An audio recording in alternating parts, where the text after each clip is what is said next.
Bowling is a game in which a heavy ball is rolled down a long narrow lane towards a group of objects known as pins.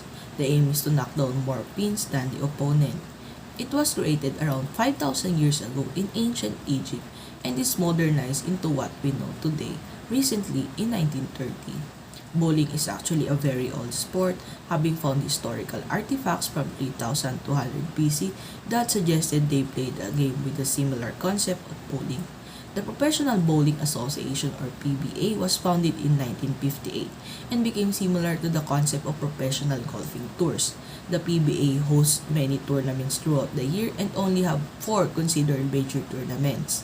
These major tournaments are the USBC Masters, the PBA World Championship, the Tournament of Championship, and the US Open. Some top players of the PBA include Pete Weber, Walter Ray Williams Jr., Earl Anthony, Norm Duke, and Mark Roth. Sir Flinders Petrie, a British anthropologist, discovered an old bowling set in a child's grave in Egypt that appeared to him to be used for a crude form of a bowling. Around 5000 BC, ancient Egyptians rolled stones at a various object with the goal of knocking them down. The modern game of bowling was created by him after he discovered the version played in ancient Egypt. There is other form of bowling that is played in other countries including the Germany, England, and America. It is incapable to find the true inventor of the game considering of how old it is and how many different forms there have been across the world. Still, Sir Flinders managed to modernize the game and credited with the creation of the game we know today. During the 20th century, bowling gained rapidly in popularity. In the early 1930s, after the end of Prohibition, beer companies were looking for a new venue for their advertisement. Many teamed up with the Bowling Proprietors Association to promote their brand through the sport of bowling. The increase of technology also increased the popularity of the game since it made it more faster to be recognized by the people. Television also played a big role by increasing the ratings of bowling in the 1950s as it led to broadcast of bowling matches. The Professional Bowling Association also helped to increase the popularity of the sport by giving the fans a place to focus their interest in the sport. Terminologies in bowling. There are many types of terminologies in bowling. One of it is open frame. An open frame is a turn with a score of 0 points. Second, pocket. The area just to the right of the head pin or the left of the head pin. This is the sweet spot you generally want to aim for to minimize your chance of split. Split naman. When the remaining pins are left with a gap between them, often this is caused by hitting the head pin straight and instead of the pocket. Fourth, the 7 to 10 split. This is one of the toughest shot in bowling and occurs when only the leftmost and rightmost pin remain. Lastly, handicap. Handicap are most commonly applied in recreational league. Typically, this is done by adding points to a more skilled bowler average to make game with less skilled bowler competitive. In bowling, there are different terminologies, and the first one is a strike. A strike in bowling is when players knock down all of their pins on their first throw. Next is a spare. It is called spare when the remaining pins have been knocked down on your second throw. The third one is double. If you get two consecutive strikes or you knock down all of your pins two straight times within a single game, that's called a double. The fourth one is turkey.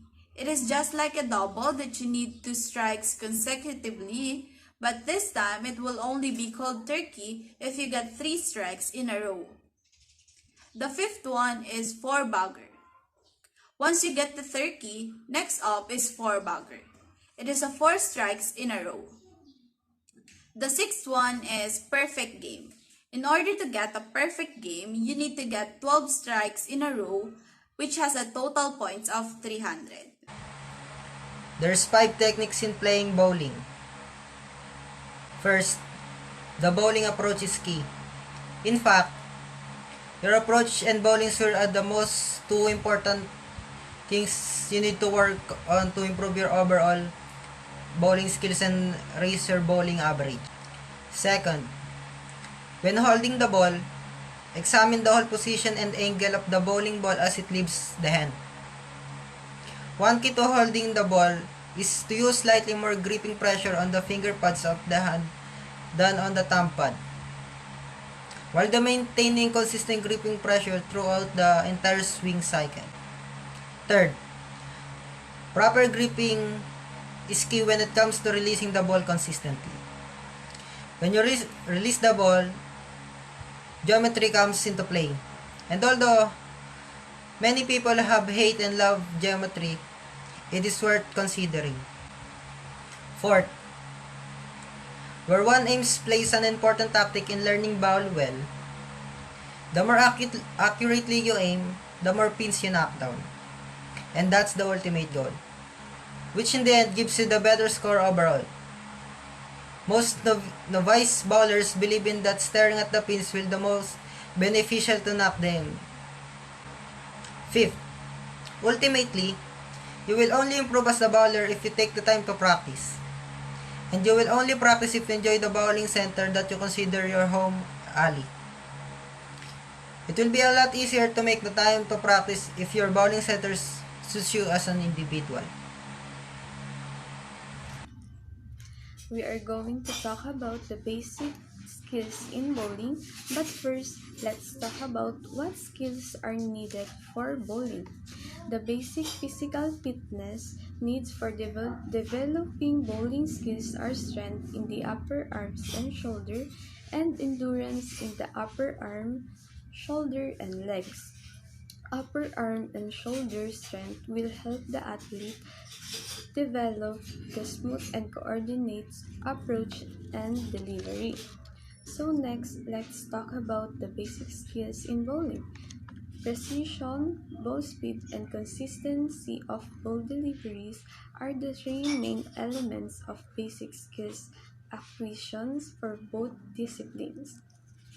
Fitting the right bowling ball to each athlete and finding the appropriate speed are important parts of a consistent approach and are rarely done in so these are the list of bowling skills.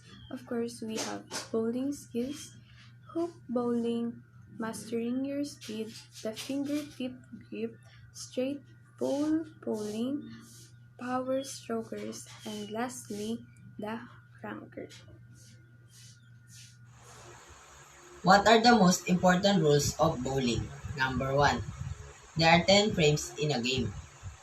In the bowling, there are 10 frames in each game. A frame is composed of each bowler taking one turn with a maximum of 2 rolls. Number 2. Release the ball from behind the foul line. When bowling, the bowler must release the ball from behind the foul line and allow the ball to roll over the line into the lane of play. Number 3. Cannot cross the foul line. While playing a bowling match, the bowler may not cross the foul line at any time. If they cross the foul line, the ball will be taken away. Number 4. The ball cannot come out of the gutter. It is actually against the rules in competitions. And the pins that were knocked over will not count towards the bowler's score. Number 5. The ball cannot be altered during the game. Any alteration to bowling balls must be done before the match starts, or the bowler may be disqualified in competitions match. Rules and regulation. Maximum score is 300. During any given bowling match, a player can achieve maximum score of 300. Receiving a score of 300 can be accomplished by bowling at a maximum of 30 points each of the 10 frames. 7. 2 balls per frame, besides 10th frame. Outside the 10th frame, a bowler may only have a maximum 2 balls per frame. If a bowler is able to achieve a strike on the first ball of the frame, they will only have 1 ball on that frame. 8. Proper attire is required. At a bowling alley, player must wear a specialized shoes meant for only bowling alleys. Wait for the bowler on your right. In bowling, it's proper etiquette to allow the bowler on the right to bowl first if 2 or more people are bowling at one time. Be ready. Bowlers should always be ready to bowl whenever it's their turn. This helps games move faster and more efficient. Equipments in bowling. In 10-pin bowling, players use 16-pound, 8.5 diameter bowling ball to knock over 10 pins at the end of 60-foot long bowling lane. Usually, 2 players would compete against each other in 3 sets with 10 rounds on each set. Bowling players must have these following equipment. First, bowling balls. A round ball made from combination of rubber and other materials. 10-pin bowling balls have 3 drilled holes in them, 1 for the ring, 1 for the middle finger, and 1 for the thumb. Bowling bags. This protects and carries the bowling balls. Bowling accessories. Non-slip grip cream, grip socks, bowling maintenance tools, hands and wrist grip supports, towel, gloves, bowling ball cleaning equipment, and supplies. Bowling shoes, narrow shoes with a very smooth sole. Bowling clothes. The next one are the equipments required in bowling alleys. The first one is the bowling lane, a long plane where the bowling ball rolls toward the pins. Bowling machine, a device that places and rearranges the pins. Bowling ball retriever, a device that retrieves the ball after every shot and returns it via a tunnel. Player's area. At the end of the tunnel is a ball sorting mechanism. That's all for the equipments of bowling.